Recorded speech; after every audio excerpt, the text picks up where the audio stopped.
દાહોદમાં પાલ ગડરિયા સમાજ દ્વારા અહિલ્યાબાઈ હોલકરની 299મી જન્મજયંતિની ઉજવણી કરવામાં આવી। દાહોદના પાલ ગડરિયા સમાજ દ્વારા અહિલ્યાબાઈ હોલકરની 299મી જન્મજયંતિના ઉપલક્ષમાં ગોધરા રોડથી શોભાયાત્રાનું આયોજન કરવામાં આવ્યું, જેમાં સમાજના અગ્રણીઓ, ભાઈઓ, બહેનો તથા બાળકો સૌ ભેગા મળીને આ શોભાયાત્રામાં ભાગ લીધો હતો।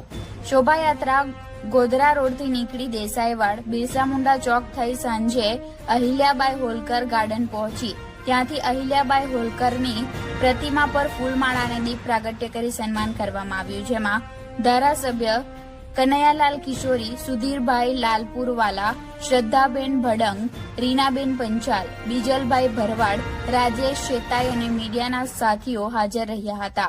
આ સર્વેનો અહિલ્યાબાઈ હોલકરનો ફોટો ફ્રેમ મોમેન્ટ આપીને સૌ મહેમાનોનું સન્માન કરવામાં આવ્યું। આયોજનના અંતે ભોજન પ્રસાદીનું સૌએ લાભ લીધો હતો। Reporter Dipesh Chauhan, Gujarat crime news, Dahod.